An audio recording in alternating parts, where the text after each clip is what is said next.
Capítulo 22. Durante 3 años no hubo guerra entre Siria e Israel, pero en el tercer año, Josafat, rey de Judá, fue a ver al rey de Israel, el cual dijo a sus funcionarios: ¿No saben que Ramot de Galaad nos pertenece, y no hemos hecho nada para obligar al rey de Siria a que nos la devuelva?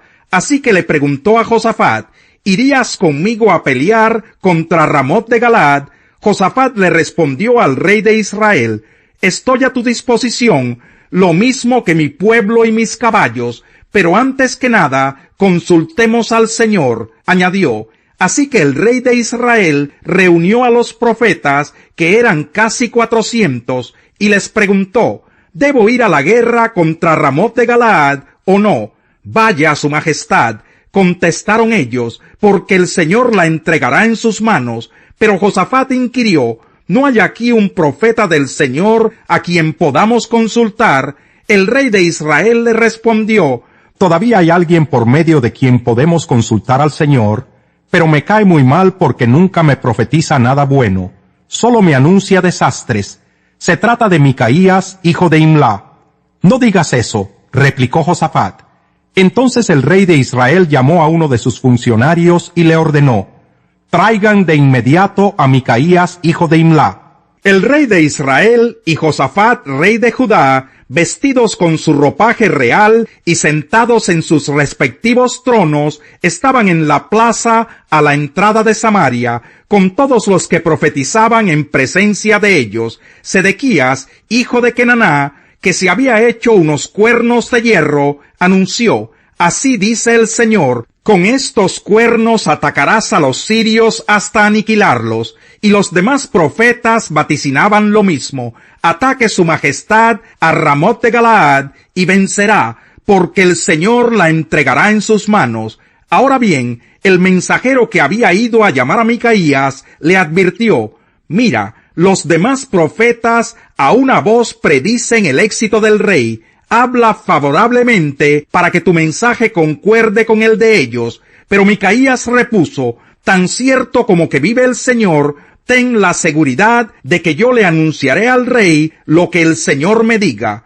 Cuando compareció ante el rey, éste le preguntó: Micaías, ¿debemos ir a la guerra contra Ramot de Galaad o no?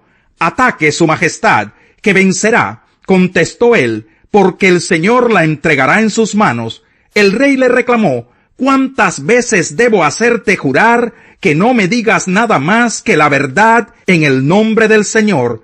Ante esto, Micaías concedió: Vi a todo Israel esparcido por las colinas como ovejas sin pastor, y el Señor dijo: Esta gente no tiene amo, que cada cual se vaya a su casa en paz. El rey de Israel le dijo a Josafat: ¿No te dije que jamás me profetiza nada bueno y que solo me anuncia desastres? Micaías prosiguió: Por lo tanto, oiga usted la palabra del Señor. Vi al Señor sentado en su trono, con todo el ejército del cielo alrededor de él, a su derecha y a su izquierda. Y el Señor dijo: ¿Quién seducirá a Acab para que ataque a Ramot de Galaad y vaya a morir allí? Uno sugería una cosa y otro sugería otra.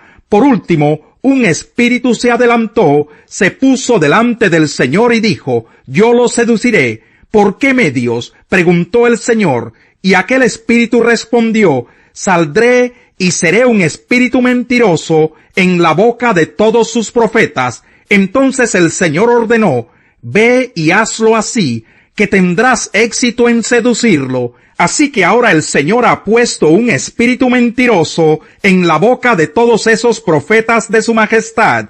El Señor ha decretado para usted la calamidad.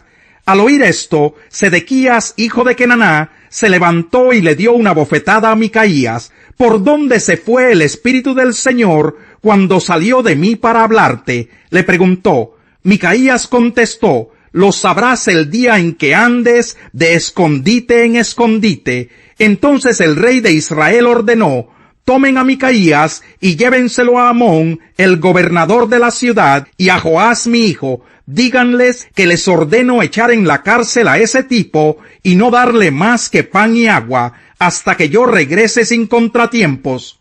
Micaías manifestó: si regresa sin contratiempos, el Señor no ha hablado por medio de mí. Tomen nota todos ustedes de lo que estoy diciendo. El rey de Israel y Josafat, rey de Judá, marcharon juntos contra Ramoth de Galaad. Allí el rey de Israel le dijo a Josafat: yo entraré a la batalla disfrazado, pero tú te pondrás tu ropaje real. Así que el rey de Israel se disfrazó y entró al combate. Pero el rey de Siria les había ordenado a sus 32 capitanes de los carros de combate: no luchen contra nadie, grande o pequeño, salvo contra el rey de Israel.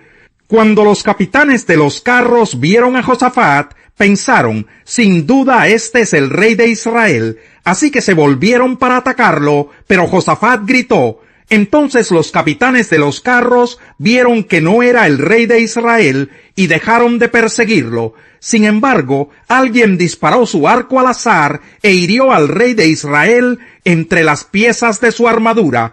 El rey le ordenó al que conducía su carro: da la vuelta y sácame del campo de batalla, pues me han herido. Todo el día arreció la batalla, y al rey se le mantuvo de pie en su carro, frente a los sirios, pero la sangre de su herida no dejaba de correr por el piso del carro, y esa misma tarde Acab murió. Ya se ponía el sol cuando por todo el ejército se difundió un clamor: cada hombre a su ciudad, todo el mundo a su tierra. Así que el rey murió y fue llevado a Samaria, donde lo sepultaron. Lavaron el carro en un estanque de Samaria, donde se bañaban las prostitutas, y los perros lamieron la sangre, tal como lo había declarado la palabra del Señor. Los demás acontecimientos del reinado de Acab, incluso todo lo que hizo, el palacio que construyó e incrustó de marfil, y las ciudades que fortificó, están escritos en el libro de las crónicas de los reyes de Israel.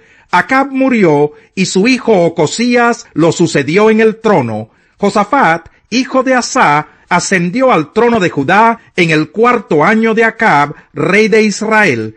Josafat tenía 35 años cuando comenzó a reinar, y reinó en Jerusalén 25 años. El nombre de su madre era Azuba, hija de Silhi. Siempre siguió el buen ejemplo de su padre Asá, y nunca se desvió de él, sino que hizo lo que agrada al Señor. Sin embargo, no se quitaron los santuarios paganos, de modo que el pueblo siguió ofreciendo allí sacrificios e incienso quemado. Josafat también estaba en paz con el rey de Israel. Los demás acontecimientos del reinado de Josafat, lo que llevó a cabo y sus proezas militares, están escritos en el libro de las crónicas de los reyes de Judá. Libró la tierra del resto de hombres que practicaban la prostitución en los santuarios, los cuales se habían quedado allí incluso después del reinado de su padre Asá. En aquel tiempo no había rey en Edom, sino que gobernaba un regente. Por esos días, Josafat construyó una flota mercante para ir a Ofir por oro, pero nunca llegaron a zarpar, pues naufragaron en Esión-Geber. Entonces Ocosías, hijo de Acab, le dijo a Josafat: deja que mis hombres naveguen con tus hombres. Pero Josafat no se lo permitió. Josafat murió y fue sepultado con sus antepasados en la ciudad de su padre David, y su hijo Jorán lo sucedió en el trono. Ocosías, hijo de Acab, ascendió al trono de Israel en Samaria en el año 17 de Josafat, rey de Judá, y reinó 2 años en Israel. Pero hizo lo que ofende al Señor, porque anduvo en los caminos de su padre y de su madre, y en los caminos de Jeroboam, hijo de Nabat, que hizo que Israel pecara. Sirvió y adoró a Baal, y provocó a ira al Señor, Dios de Israel, tal como lo había hecho su padre. Pablo se puso de pie, hizo una señal con la mano y dijo: escúchenme, israelitas, y ustedes los gentiles temerosos de Dios. El Dios de este pueblo de Israel escogió a nuestros antepasados y engrandeció al pueblo mientras vivían como extranjeros en Egipto. Con gran poder los sacó de aquella tierra, y soportó su mal proceder en el desierto unos 40 años. Luego de destruir 7 naciones en Canaán, dio a su pueblo la tierra de ellas en herencia. Todo esto duró unos 450 años. Después de esto, Dios les asignó jueces hasta los días del profeta Samuel. Entonces pidieron un rey, y Dios les dio a Saúl, hijo de Quis, de la tribu de Benjamín, que gobernó por 40 años. Tras destituir a Saúl, les puso por rey a David, de quien dio este testimonio: he encontrado en David, hijo de Isaí, un hombre conforme a mi corazón. Él realizará todo lo que yo quiero. De los descendientes de éste, conforme a la promesa, Dios ha provisto a Israel un Salvador, que es Jesús. Antes de la venida de Jesús, Juan predicó un bautismo de arrepentimiento a todo el pueblo de Israel. Cuando estaba completando su carrera, Juan decía: ¿quién suponen ustedes que soy? No soy aquel.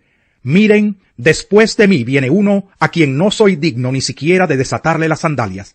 Hermanos, descendientes de Abraham, y ustedes, los gentiles temerosos de Dios, a nosotros se nos ha enviado este mensaje de salvación.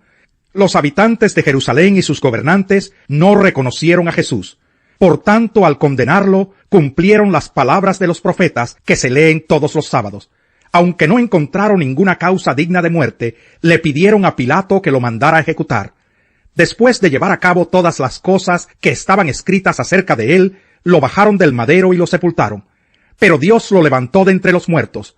Durante muchos días lo vieron los que habían subido con él de Galilea a Jerusalén, y ellos son ahora sus testigos ante el pueblo.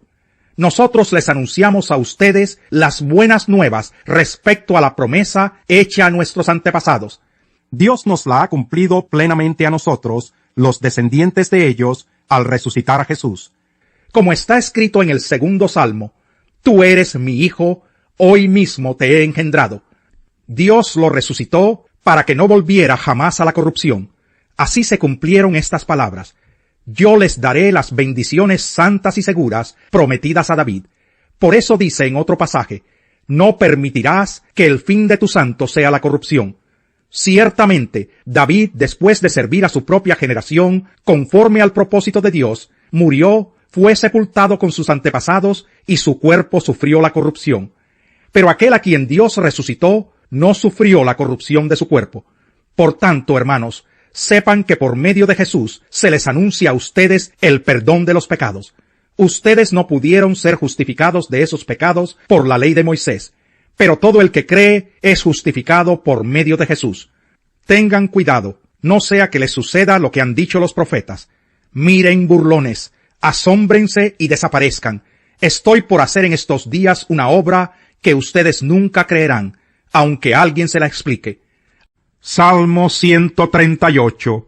Señor, quiero alabarte de todo corazón y cantarte salmos delante de los dioses. Quiero inclinarme hacia tu santo templo y alabar tu nombre por tu gran amor y fidelidad, porque has exaltado tu nombre y tu palabra por sobre todas las cosas.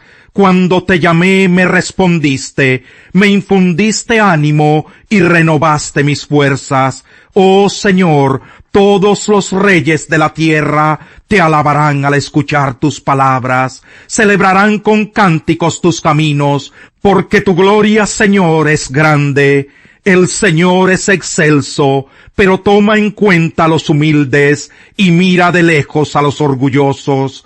Aunque pase yo por grandes angustias, tú me darás vida. Contra el furor de mis enemigos extenderás la mano. Tu mano derecha me pondrá a salvo. El Señor cumplirá en mí su propósito. Tu gran amor, Señor, perdura para siempre. No abandones la obra de tus manos. En todo tiempo ama el amigo. Para ayudar en la adversidad nació el hermano. El que es imprudente se compromete por otros y sale fiador de su prójimo.